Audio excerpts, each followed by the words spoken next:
안녕하세요. 사연살롱이에요. 오늘의 사연입니다. 작년부터 지금 현재까지 한 여자와 계속 바람을 피고 있는 남편을 두고 있는 27살 된 여자입니다.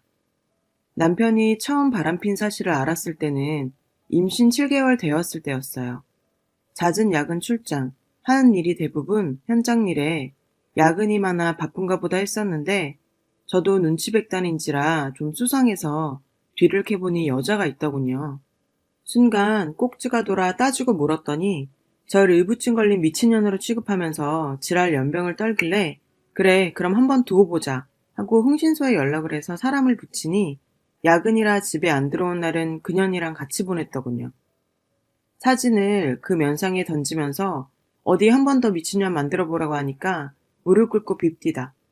한 번만 봐달라고 부모님께 말하지 말아달라고. 부모? 부모? 지금 부모 생각하는 거냐?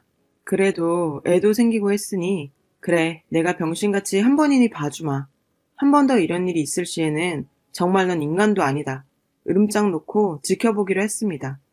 그리고 한 달 뒤 왠지 찜찜한 느낌이 또 들어 온갖 수당 방법 다 동원해서 남편 SNS 비번을 알아내서 들어가 보았더니 그년 사진은 비밀폴더 만들어 놓고 버젓이 띄어져 있고 그년하고 비밀글로 주고받은 내용들. 남편 놈 말을 믿어주는 게 아니었는데. 뒤늦은 후회하다 스트레스에 결국 조기진통 와서 2달이나 더 있다 나와야 할 내 자식이 그렇게 나왔습니다. 애기 턱관절이 덜 발달돼서 모유수유는 하지 못할 것 같다는 병원 측 말에 모유수유 끝까지 하며 고이고이 길러볼 거라 다짐했던 저는 속이 뒤집혀 더 부글부글 끓어올랐고 병실에 누워있는 저를 보고 아무 일 없던 듯이 차 웃으면서 아들이야 라며 싱글벙글인 그 자식 얼굴에 귀싸대기를 후려 갈겼더니 저더러 미쳤냐고 또 지랄합니다.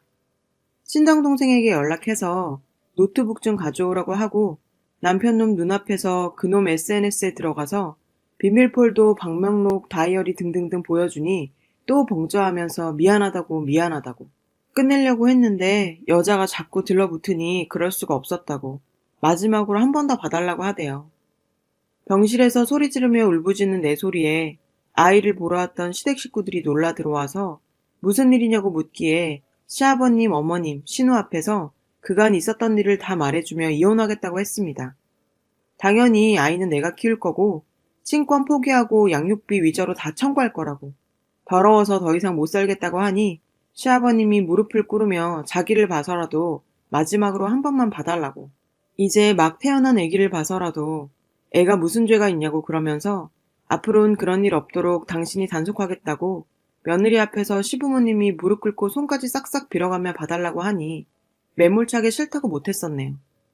그때 끝냈어야 하는 건데. 그 일이 있고 난 후에 남편한테 한 달에 한 번씩 통화 내역서와 수시로 핸드폰, 이메일, 그리고 SNS 들락거릴 테니 그런 줄 알라고 하니 그렇게 하라고 했어요. 절대 다시는 안 그럴 거라고. 못 믿겠으면 너 보는 앞에서 전화해서 다시는 자기한테 연락 못 오게 쌍욕이라도 할 거라면서. 작년 10월부터 지금까지 꼬박꼬박 통화 내역서도 떠오고 다 확인시켜주고 SNS는 아예 폐쇄시켰길래 이제 정신 차렸나 싶었죠. 저도 정말 순간 믿을 뻔했으니. 근데 여자의 직감이랄까? 느낌이 계속 찝찝한 게 이상한 겁니다. 신랑과 같이 있을 때 처음 보는 번호가 찍힌 전화가 온다거나 발신자 미확인으로 전화가 온다거나. 그래서 추적을 해봤죠. 신랑 명의로 핸드폰이 2대가 더 개통되어 있는 겁니다. 하나는 신랑, 하나는 그년이.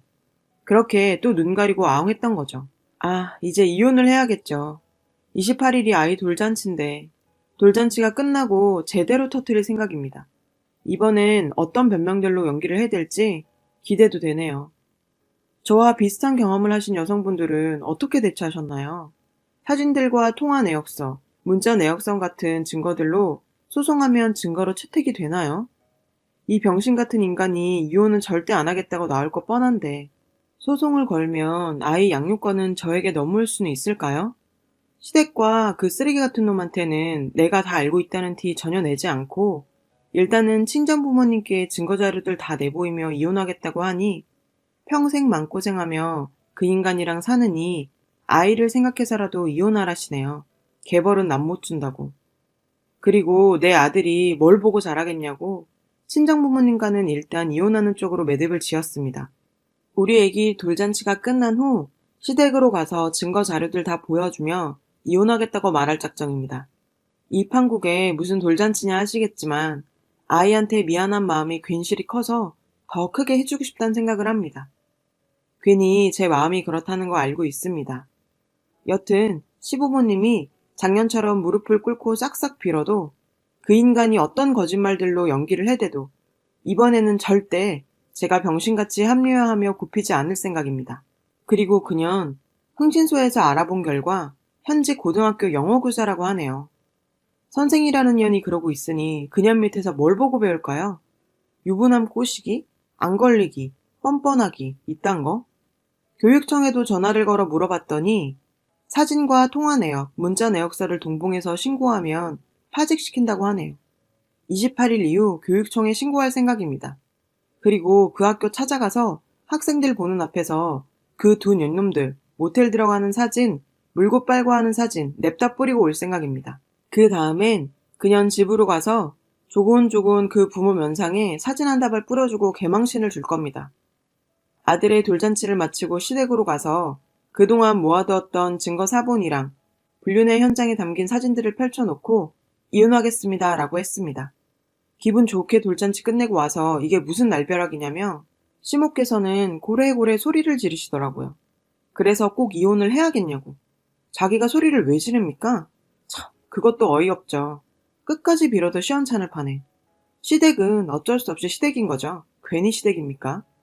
그래서 이혼하겠다고 이번엔 용서해주고 싶은 마음도 같이 살고 싶은 마음도 없고 그리고 하나밖에 없는 내 아들 이런 남자와 키우고 싶지 않다고 했더니 이혼할 때 하더라도 아이는 내놓고 가라시더라고요. 정신 나간 여자처럼 한참을 웃고 이렇게 나오실 줄 알았다고 변호사와 미리 작성해놓은 소장을 보여드렸죠. 여기서 합의를 보지 못하면 소송도 마다하지 않겠다고 했습니다. 시부께서는 할 말이 없으시다며 자리를 박차고 나가셨고 신우는 언니 한 번만 더 생각을 해봐 라며 절 설득시키더군요. 그 쓰레기 같은 남편이란 놈은 입을 강력본드로 쳐발랐는지 계속 아무 말 없이 앉아있고 더 앉아있을 가치도 없어서 저는 아이를 데리고 나와버렸어요. 아이는 놓고 가라는 미친 것 같은 시모 때문에 현관 앞에서 실강이가 있었지만 밖에서 기다리고 계셨던 저희 친정부모님과 엎치락 뒤치락 하다가 아이는 제가 데리고 나왔네요. 제가 제시한 위자료와 아이의 친권 그리고 양육비에 관한 사항들 잘 살펴보라며 뒤도 안 돌아보고 왔습니다. 마음이 너무 홀가분하네요. 내일 변호사와 의논해 교육청에도 그년의 불륜 증거들 제출하고 앞으로 2번 다시 교단에 설 수 없을 정도로 만들 생각입니다. 물론 정신적인 피해 보상과 함께 고소장을 만들 거고요. 어제 그 부모 앞으로 사진들 퀵으로 보냈고 물론 제 연락처까지 동봉해서 할 말 있으면 하라고 했습니다. 그년 부모 만나서 얘기하자네요. 그래서 오늘 11시에 그 부모 만나고 왔어요. 저는 전혀 책 잡힐 일이 없는 관계로 혼자 나갔습니다. 그쪽은 부모 둘이 나왔고요. 일단 자리에 앉으니 자식을 잘못 키운 자기들 탓이라며 한 번만 너그럽게 용서를 해달라고 해요. 다시는 이런 일 없도록 단속 잘하며 살겠다고. 어렵게 공부해서 선생까지 됐는데 이번 일로 학교에서 나오게 되면 소문이 나서 어디든 갈 곳이 없다고. 봉투를 내밀면서 이걸로 합의를 해주면 안 되겠냐고 하길래 씩 웃으면서 그 봉투를 들며 확인을 했죠. 아니나 다를까 돈 봉투. 1,000만 원짜리 수표 5장이 들어있는 겁니다. 봉투 안을 확인해보는 저를 보더니 합의를 해주나 싶었는지 좋은 게 좋은 거 아니냐고 그러대요. 그래서 그 돈 봉투에 있는 수표를 꺼내서 그년 애비애밀한 작자 얼굴에 던져버리고 그때부터 제 할 말 다 했습니다. 지금 당신들 딸 입장만 불쌍하고 걱정돼요? 입장을 바꿔 당신 딸이 나와 같은 상황이라면 당신들은 어쩌겠어요? 나는 당신 딸로 인해 내 가정을 잃었고 내 아들은 앞으로 아빠라는 든든한 버팀목을 잃었어요. 그걸 돈으로 때우려고 하는 당신들 이해도 되지 않을 뿐더러 나와 내 아들을 무시하는 행동인 거 아세요? 이 꼴을 보고 나니 당신들이나 당신 딸이나 똑같은 인간들이라는 생각이 드네요. 나는 절대 합의를 해줄 용의가 없어요. 혹 내가 당신들에게 돈을 받아내더라도 난 법원에서 판결로 받겠어요. 그리고 내 아이도 이 나라에서 커갈 마당에 난 당신 딸 같은 부도덕한 여자가 도단에 서서 아이들을 가르치고 있다는 그 자체 하나만으로 소름 돋고 그 학생들이 뭘 보고 배울까 걱정됩니다. 라고 했죠. 그랬더니 그녀는 M이란 사람이 한다는 말이 솔직히 남자가 바람핀 이유가 다 있는 거 아니냐입니다.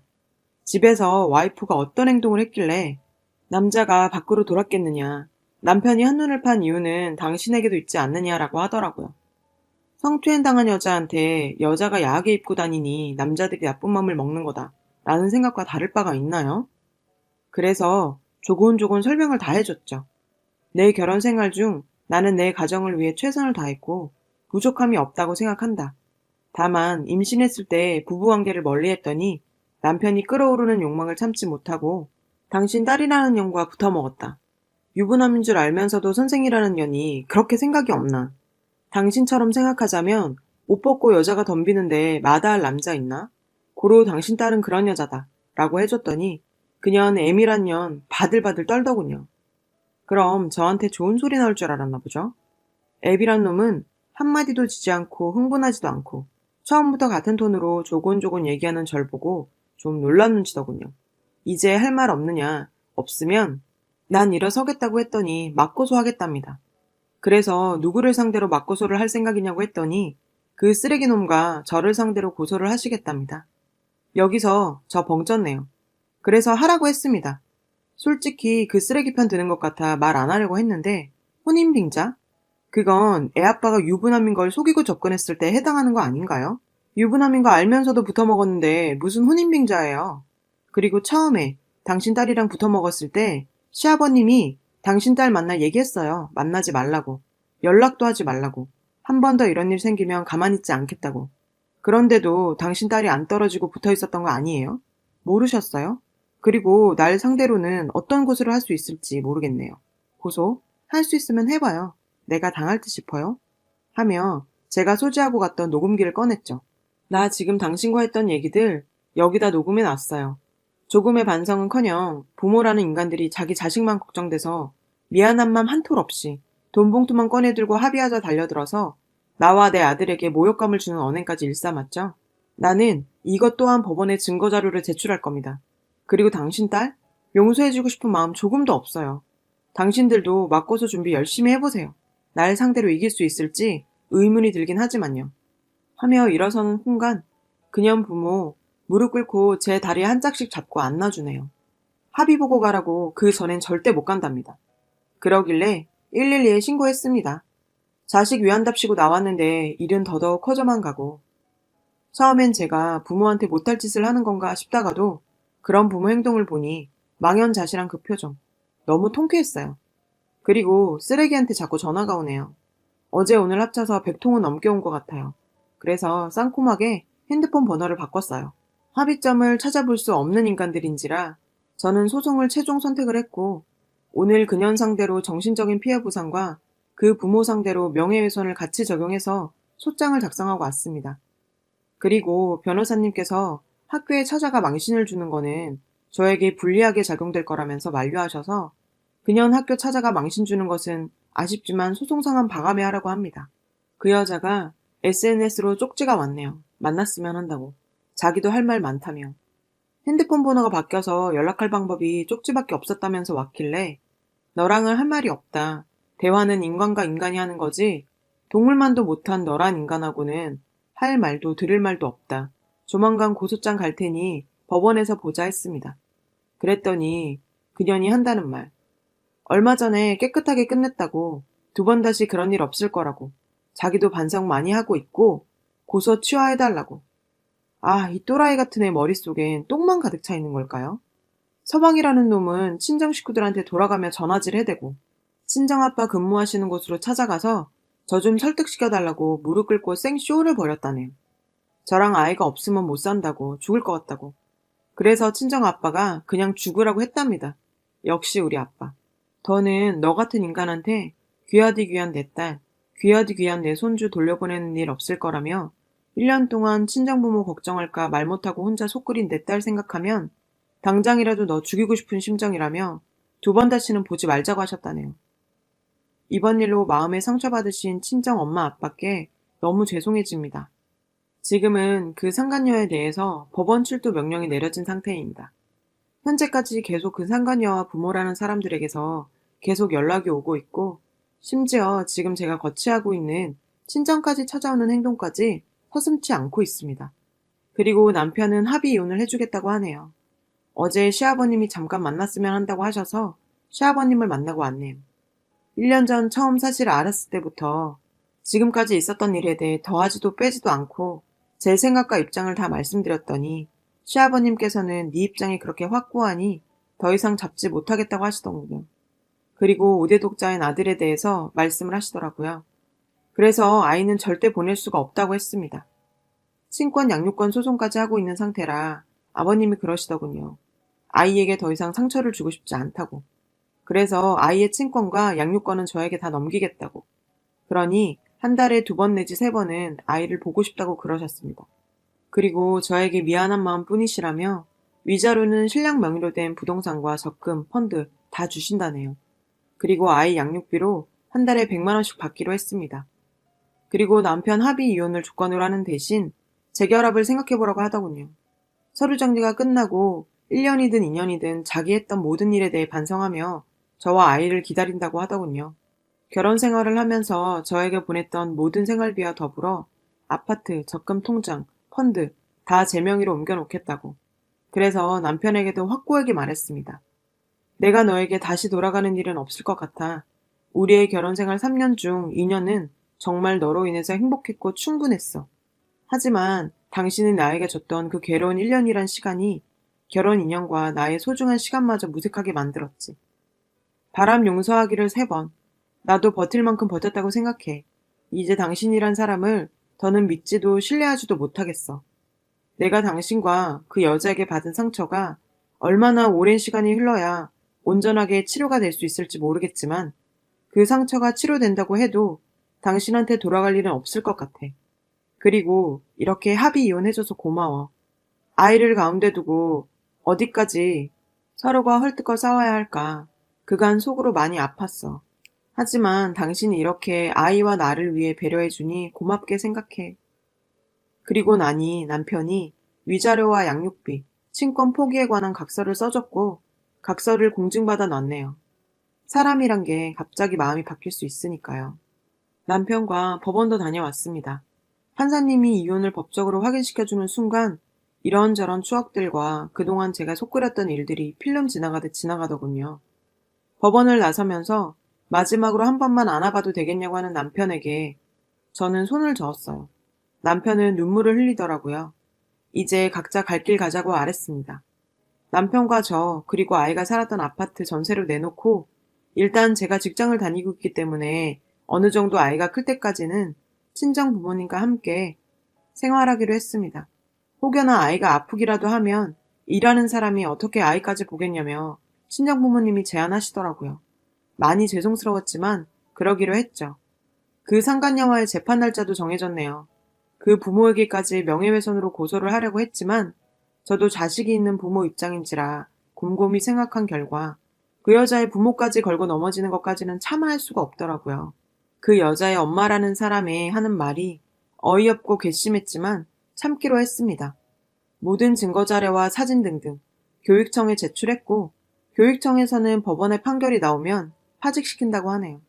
그리고 모든 교육업종 협회에 의뢰해 국립학교든 사립학교든 그리고 사교육기관이든 다시는 교단에 설 수 없도록 조치를 해놨습니다. 재판일이 잡히고 다가오니 그 여자도 지발이 저린 모양입니다. 어떻게 해서든 저와 합의를 보려고 눈에 쌍심지를 켜고 달려드네요. 한 번만, 제발 한 번만 용서를 해달라고 자기가 미쳤었다고. 이제 와서 입에 발린 그런 말들로 저의 마음을 움직이려고 하는 그 여자의 심보가 괘씸하기 짝이 없습니다. 3살 버릇 80까지 가고 개버릇 남 못 준다는 말이 있지만 이번에 호되게 당해서 2번 다시는 남의 가정에 불화를 일으키거나 남의 눈에 눈물 나게 하면 지 눈엔 피눈물이 난다는 걸 확실히 알았으면 좋겠어요. 정신적인 피해 보상금으로 1억 원을 요구했어요. 법원에서 그 1억 원을 받아줄지는 모르겠지만 겁이나 먹어보라며. 그리고 제 1년간의 소가리를 어떻게 돈으로 책정할 수 있겠습니까? 소장에는 1억 원도 적은 액수라 했어요. 저와 제 아이, 그리고 친정 식구들이 받은 상처에 비하면 말이죠. 기혼녀들, 더더욱이 아이가 있는 기혼녀들은 저와 같은 상황에 처했을 때 10의 9는 아이 때문에 참고 살아간다는 거 압니다. 그분들 못난 거 아니에요. 어쩌면 더 대단하신 분들입니다. 그리고 제 글을 보며 짠해하거나 하지 말아주세요. 저는 이번 일을 겪으면서 한 걸음 더 제 자신이 성장했다고 생각합니다. 속도 시원합니다. 아들에게는 미안한 감이 없잖아 있지만 훗날 아이가 사춘기에 접어들기 시작한다면 차분하게 얘기해 줄 생각이에요. 아빠에 대해 더 나쁘게 말할 생각은 없어요. 아이는 아빠에 대한 배신감은 최소로 가졌으면 해요. 아이에게는 마냥 좋은 아빠로 각인시켜 줄 수 없겠지만 말이에요. 긴 글 읽어주셔서 진심으로 마음을 다해 감사드립니다. 여러분, 사연 댓글에 응원과 현명한 조언 부탁드려요. 좋아요와 구독은 저에게 큰 힘이 됩니다. 오늘도 좋은 일 가득하세요.